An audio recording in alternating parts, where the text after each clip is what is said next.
is community?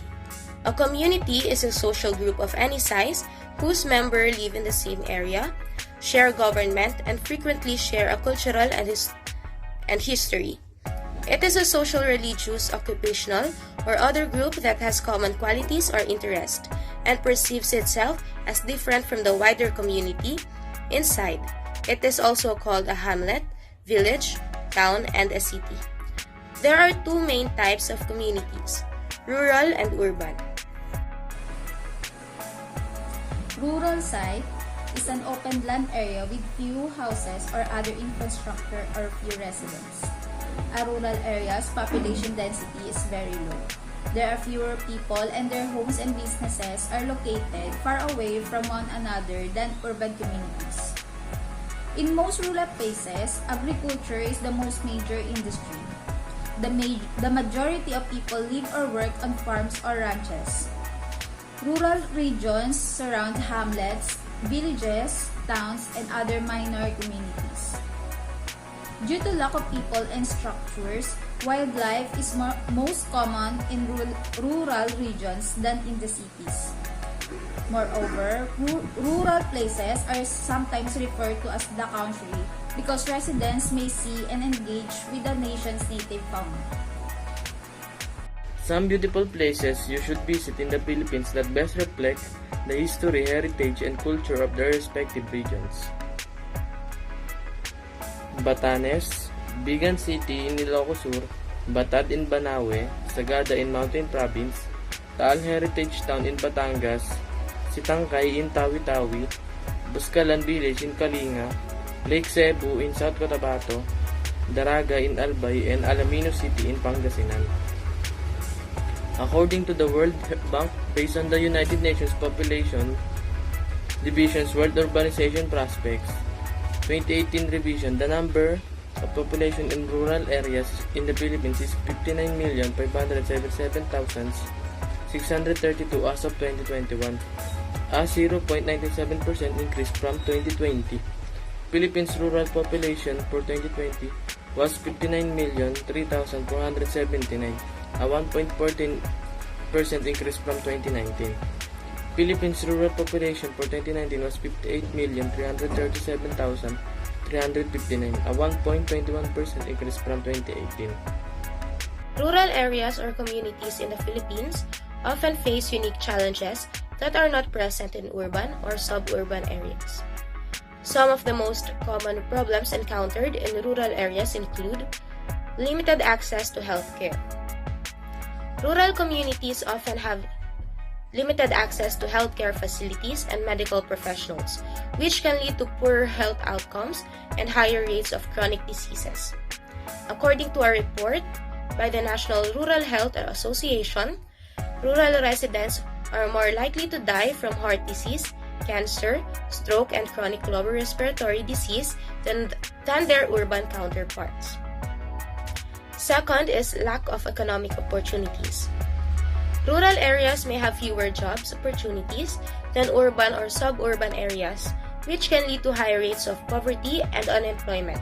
According to a report by the Economic Research Service, rural areas have higher poverty rates and lower median household incomes than urban areas. Third is limited access to education.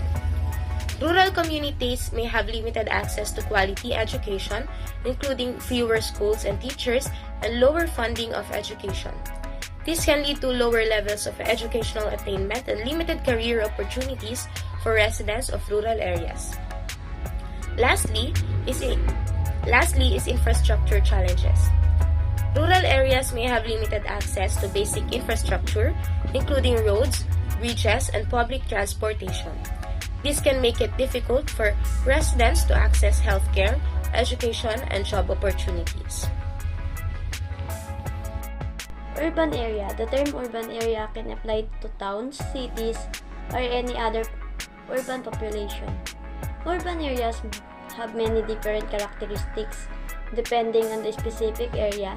One of the most defining characteristics of an urban area is the different living condition of the population. Urban areas tend to have higher density and lower housing costs than rural areas do. The average price of land in typical urban area is significantly higher than the average of a rural area. Residents of urban area tends to have less space than rural residents because many buildings are built on the same piece of land. Urban areas are home to more people per square foot than rural areas. The median household income is also typically higher in urban areas than in rural areas.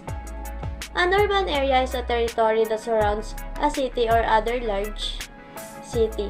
Typically, it includes the immediate residential areas of a city as well as some other areas such as the suburbs surrounding a city or town. An urban area is a distinct geographical entity from a rural area. The urban area can be defined in a number of ways. The metropolitan area may include a town or city. It can also include a group of towns that are connected by railways, bus service, or automobiles. The geographical scope of an urban area may also be defined by population density. The urban population density is usually calculated by dividing the population of the urban area by the land area of the urban area.